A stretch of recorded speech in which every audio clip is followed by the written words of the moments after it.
Didn't I tell you, Shalltear?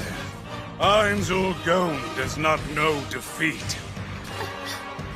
You aren't facing one Supreme Being, but 41.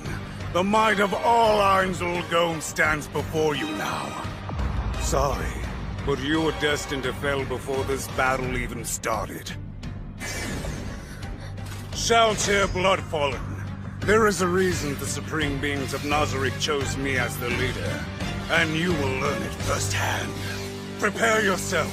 It's time I show you the true terrifying power of the man you call Master!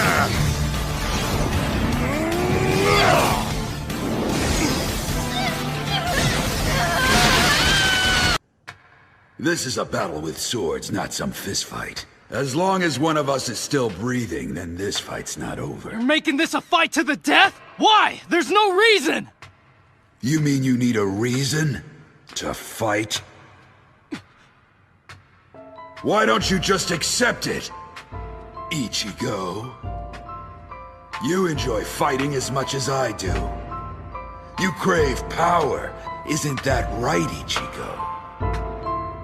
And anyone who truly loves power, loves to measure that power in battle. It's a simple fact. The question is, do we fight in order to gain more power, or do we gain more power in order to fight? I haven't figured it out yet. But who cares? Because one thing is for certain. There is no reason we should ever deny it or try to change, because we were born this way!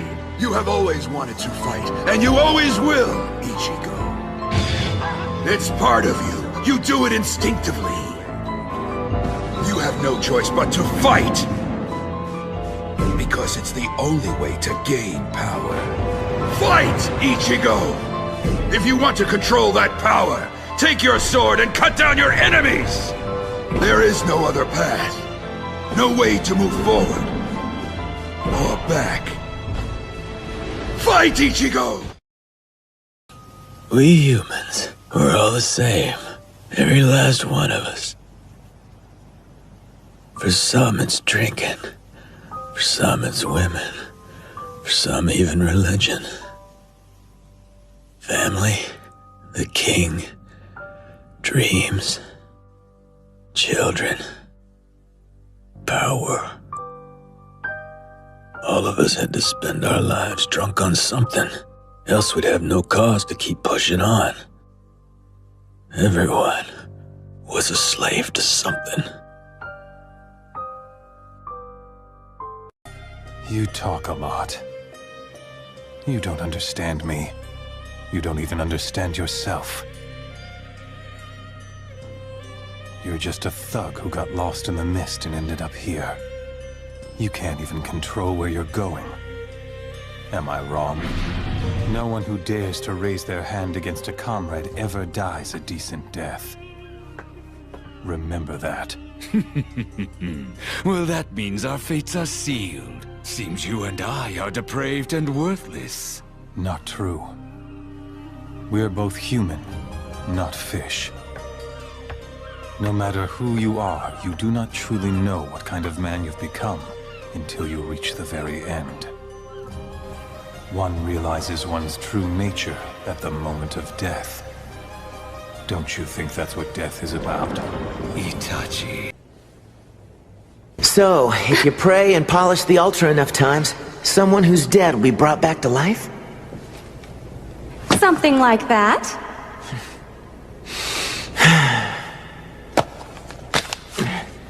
Water, 35 liters. Carbon, 20 kilograms. Ammonia, 4 liters. Lime, 1.5 kilograms. Phosphorus, 800 grams. Salt, 250 grams. Saltpeter, 100 grams.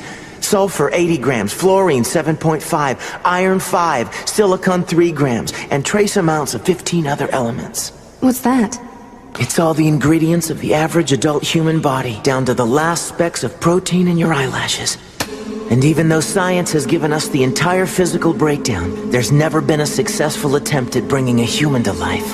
There's still something missing, something scientists haven't been able to find in centuries of research. So what makes you think that hack-job priest with his parlor tricks is going to be able to? And in case you're wondering, all those ingredients can be bought on a child's allowance. Humans can be built on the cheap. There's no magic to it. Well, if there's no magic, then you bring someone back to life. Just a matter of time, Rose. Science will find a way. Science is the answer to everything. If I were you, I'd drop the scriptures and pick up an alchemy book. We're the closest things to gods there are. You're not a god. You're nothing close to it. And neither is the sun. It's just a mass of hydrogen. Get close to it like Cornello claims, and all you'll do is burn up. Everything that you thought had meaning, every hope, dream, or moment of happiness, none of it matters as you lie bleeding out on the battlefield. None of it changes what a speeding rock does to a body. We all die. But does that mean our lives are meaningless? Does that mean that there was no point in our being born? Would you say that of our slain comrades? What about their lives? Were they meaningless? They were not! Their memory serves as an example to us all! The courageous fallen, the anguished fallen, their lives have meaning because we, the living, refuse to forget them! And as we ride to certain death, we trust our successors to do the same for us! Because my soldiers do not buckle or yield when faced with the cruelty of this world! My soldiers push forward! My soldiers scream out! My soldiers rage!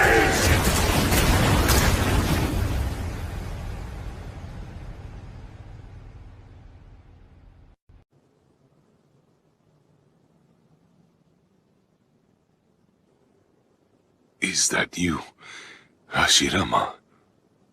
Yes.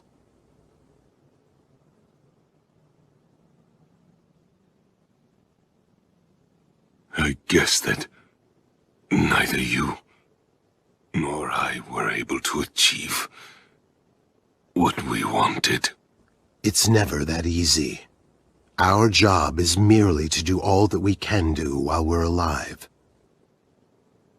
And then bequeath the rest of it for future generations to accomplish.